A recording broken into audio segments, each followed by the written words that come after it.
स्थानीय इलाराम चौक स्थित पंचशील बौद्ध विहार में 1 सितंबर की पूर्व संध्या पर ललई सिंह यादव की जयंती बड़े ही धूमधाम से मनाई गई।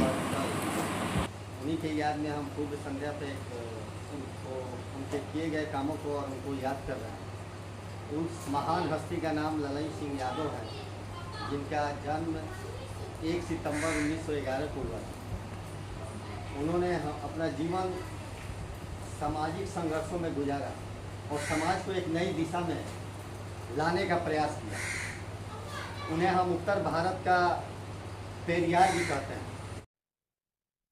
तो ये बहुत ही उनका एक समाज के प्रति एक समाज को महत्वपूर्ण योगदान रहा, जो उन्होंने किया कि रामायण को काल्पनिक कथा के रूप में सुप्रीम कोर्ट में जीत हासिल कर प्रमाणित किया। तो हम लोग जो आज देख रहे हैं, उनकी जयंती 1 सितंबर को है। उनकी जयंती को हम विशेष रूप से मनाएं और समाज को एक नई दिशा दें।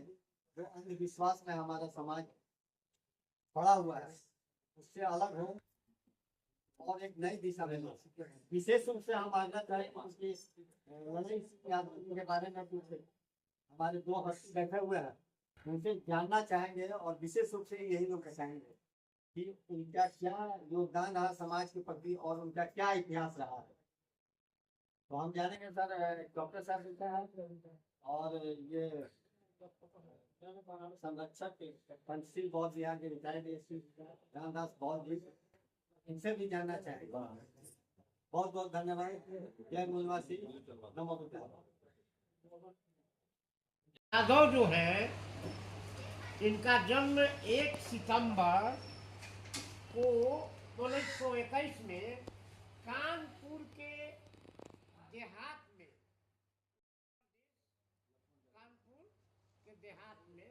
हुआ था। ललई सिंह यादव क्यों मशहूर हुए कि इन्होंने पेरियार द्वारा लिखा ईवी रामास्वामी पेरियार द्वारा लिखित क्या कहते हैं उसको, सच्ची रामायण किताब जो लिखे वो तमिल भाषा में लिखे। उसको समझना। तो उन्होंने यहाँ जब लिखा तो ब्राह्मणों और ये थी क्या कहते हैं इसको, इलाहाबाद हाई कोर्ट में जब केस कर दिया तो वहाँ से इनके पक्ष में फैसला हो गया, लेकिन मनुवादी उस पर नहीं माने और मनुवादियों ने सुप्रीम कोर्ट में उसका उस आदेश उस फैसला के खिलाफ में सुप्रीम कोर्ट में पुनः रिट दायर किया। सुप्रीम कोर्ट में केस चला और आप लोगों को यह जानकर खुशी होगी कि सुप्रीम कोर्ट में भी उनको जीत मिली और यह सुप्रीम कोर्ट ने कहा कि यह जो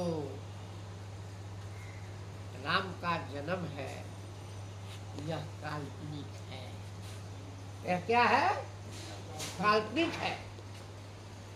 और वहां से जब जीत मिली इन्हें ललई सिंह यादव जी का, तब क्या कहना था। लेकिन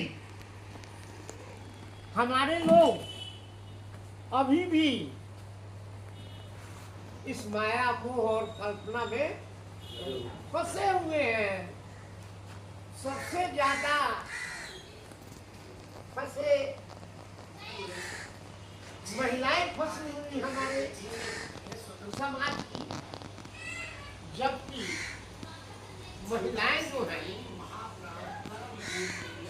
मेरी माता भी है, मेरी बहन भी है, मेरी पत्नी भी है।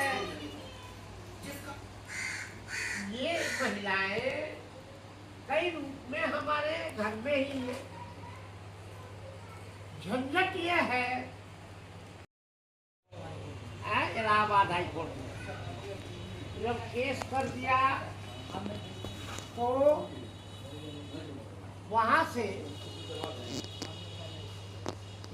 से इनके पक्ष में फैसला हो गया, लेकिन मनुवादी उस पर नहीं माने और मनुवादियों ने सुप्रीम कोर्ट में उसका उस आदेश उस फैसला के खिलाफ में सुप्रीम कोर्ट में पुनः रिट दायर किया। सुप्रीम कोर्ट में केस चला और आप लोगों को यह जानकर खुशी होगी कि सुप्रीम कोर्ट में भी उनको जीत मिली और यह सुप्रीम कोर्ट ने कहा कि यह जो राम का जन्म है यह काल्पनिक है। यह क्या है? काल्पनिक है। और वहां से जब जीत मिली इन्हें ललन सिंह यादव जी का, तब क्या कहना था। लेकिन हमारे लोग अभी भी इस माया मोह और कल्पना में फंसे हुए हैं। सबसे ज्यादा फंसे महिलाएं फंसी हुई हमारे समाज की, जबकि महिलाएं जो है मेरी माता भी है, मेरी बहन भी है, मेरी पत्नी भी है। ये महिलाएं कई रूप में हमारे घर में ही है। झंझट ये है कि